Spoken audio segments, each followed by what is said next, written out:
Language functions જે આપણે જોતા હતા ગઈકાલે લાસ્ટ લેક્ચરમાં 3 લેંગ્વેજ ફંક્શન્સ આપણે જોયેલા હતા. એક હતું શોઈંગ એબિલિટી અથવા તો શોઈંગ સ્કિલ.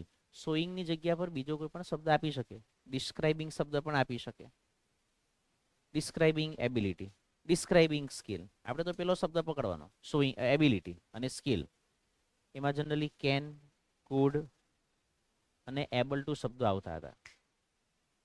ત્યાર પછી બીજું ફંક્શન જે ખરું તે ગઈકાલના લેક્ચરમાં આપણે જોયું હતું એ હતું આસ્કિંગ ફોર પરમિશન, પરવાનગી માંગવા માટે, અને ગિવિંગ પરમિશન. એના માટે કેન અને મેનો ઉપયોગ થાય છે. May I come in sir, can I go out. ત્રીજું જે ખરું તે ફંક્શન આપણે જોયેલું હતું શોઈંગ પોસિબિલિટી, શક્યતા અથવા તો સંભાવના દર્શાવવા માટે મે અને માઇટનો ઉપયોગ થાય. It may rain today, we might win the match. Match કદાચ જીતી પણ જઈએ. એમાં જ આપણે આગળ ચાલીએ. મેં કીધું તે પ્રમાણે 9મા ધોરણમાં આપણે આમ તો 20 જેટલા ફંક્શન તો ઓછામાં ઓછા ભણવાના આવે. એક ટોકિંગ અબાઉટ ફ્યુચર એક્શન અથવા ફ્યુચર પ્લાન, ભવિષ્ય, ભવિષ્યનું કંઈક આયોજન હોય, ભવિષ્યની કંઈક વાતો હોય, તો એના માટે આપણે સામાન્ય રીતે લેંગ્વેજ એલિમેન્ટ્સની જો વાત કરીએ તો શેલ, વિલ અને ગોઈંગ ટુ. આ ક્રિયા હવે થશે, બનશે. જોઈએ આવા શબ્દો આવે, શેલ, વિલ અને ગોઈંગ ટુ આવે એટલે સમજવાનું કે આ વાક્ય, આ જે ખરું ફ્યુચર વાળી વાત છે, આમાં કંઈક ભવિષ્યની વાત છે. કેવી રીતે? We shall visit the science city. અમે સાયન્સ સિટીનું, સાયન્સ સિટી થાય વિજ્ઞાન શહેર એવું નહીં થાય. સાયન્સ સિટીની મુલાકાત લઈશું. છેલ્લે શ આવે. તમારે ટ્રાન્સલેશન કરવાનું પૂછાતું નથી. ટ્રાન્સલેશન તો આપણને જરાક વ્યવસ્થિત સમજણ પડે એના માટે છે. તમને તો ડાયરેક્ટ વાક્ય જ આપી દેશે. એ અને બી ટેબલ ફોર્મેટમાં તમને એ સાઈડ પર વાક્ય આપી દેશે, બી સાઈડ પર ફંક્શન આપેલા છે. 1 2 3 આ બધું તમને એ બી સી ડી 4 ઓપ્શન આપી દીધા. વાક્ય વાંચો, ફંક્શન ઓળખો. વાક્ય વાંચો અને ફંક્શન ઓળખો. તમને ખબર પડી જોઈએ કે આમાં શેલ ને વિલ આપેલું છે ને શેલ આપેલું છે તો આ ફ્યુચર એક્શન વાળી વાત છે. બરાબર.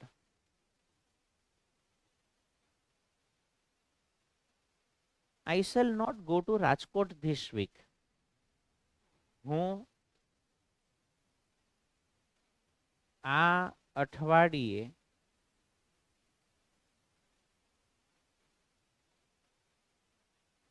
રાજકોટ જઈશ નહીં. નકાર વાક્ય પણ હોઈ શકે, પણ આપણે તો શેલ કે વિલ હોવું જોઈએ. હી વિલ નોટ ઇન્વાઇટ હર. તે મતલબ કે આ હી એટલે કે છોકરાની વાત છે, છોકરો. તેને, હર એટલે કે તેને મતલબ કે છોકરીને આમંત્રણ આપશે નહીં. આમાં વિલ આપેલું છે, શેલ અથવા વિલ આપેલું હોવું જોઈએ. How will Radha solve the puzzle. Radha puzzle એટલે કે કોયડો કેવી રીતે ઉકેલશે. શેલ કે વિલ આપેલું છે. બાય ધ વે આ પ્રશ્નાર્થ વાક્ય છે અને કોઈ પણ પ્રશ્નાર્થ વાક્ય હોય, આપણે પેલું લિસ્ટ આપેલું છે, કોઈ પણ પ્રશ્નાર્થ વાક્ય હોય એ તમારું ઇન્ક્વાયરી એઝ નેચરમાં પણ જાય. ઇન્ક્વાયરીમાં કોઈ પણ પ્રશ્નાર્થ વાક્ય હોય તો સાહેબ અમારે શું જવાબ લખવાનો? સામે 4 ઓપ્શન આપેલા હશે. ફ્યુચર એક્શન આપ્યું તો ફ્યુચર એક્શન લખવાનું. પ્રશ્નાર્થ કે ઇન્ક્વાયરી આપ્યું તો ઇન્ક્વાયરી લખવાનું. સાહેબ બેવ આપ્યું હોય તો એવું નહીં કરે, એવું નહીં કરે. તો પછી જોવાનું કે બીજું કોઈ વાક્ય પ્રશ્નાર્થ છે એમાં એ લખવાનું, ઇન્ક્વાયરી લખી દેવાનું. અને આ વિલ વાળું જે પ્રશ્નાર્થ વાક્ય હોય તેમાં ફ્યુચર એક્શન લખી દેવાનું. ધે વિલ અથવા તો વિલ નોટ, ડિપેન્ડ્સ, એમના મૂળ પર આધાર રાખે. તેઓ ફંક્શન એટલે કે કાર્યક્રમમાં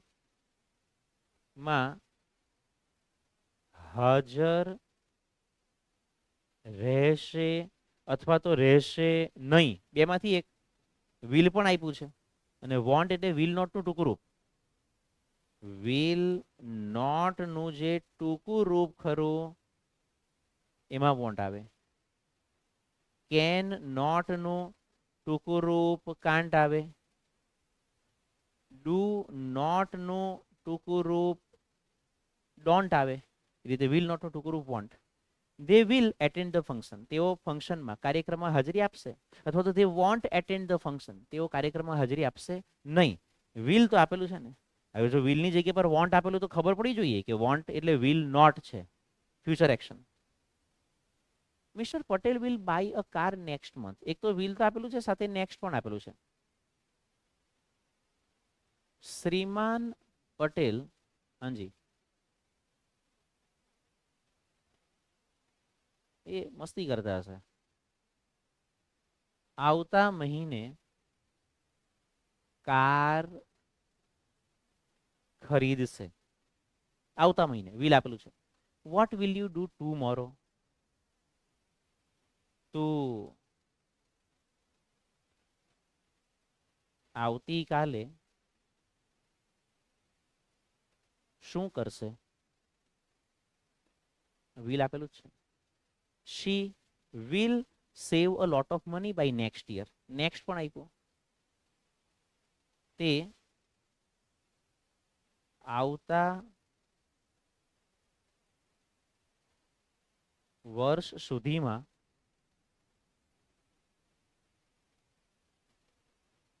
ઘણા રૂપિયા બચાવશે. ભવિષ્યકાળ, આવતા વર્ષ સુધીમાં, future action. I am going two, going to આવ્યું, ટુ બી ગોઈંગ ટુ, આમાં પણ ટુ બી નું રૂપ છે અને ગોઈંગ ટુ છે, પછી ક્રિયાપદ હોય. I am going to teach you all the function, હું તમને બધા ફંક્શન શીખવનાર છું અથવા તો શીખવવાનો છું. We are going to conduct your exams next week. આ બાજુ અમે આવતા અઠવાડિયે તમારી, તારી નહીં તમારી, એકની થોડી પરીક્ષા હશે, તમારી પરીક્ષા આમ રાખવાના છીએ, આપણે એવું બોલતા હોઈએ, રાખવાના છીએ, પણ કન્ડક્ટ એટલે યોજવાના છીએ. ટુ બી ગોઈંગ તો આપેલું જ છે. તો ટાઈમ આજે થઈ જાય છે, તો અહીંયા આપણે સ્ટોપ કરીએ. બાકી આમાં બીજા બધા પણ ફંક્શન્સ આપણી પાસે છે જ, એ આપણે નેક્સ્ટ લેક્ચરમાં આરામથી જોઈશું. આ પેલું લખવાનું હતું તેમાં આપણે થોડી વાર લાગી ગઈ. ઓકે.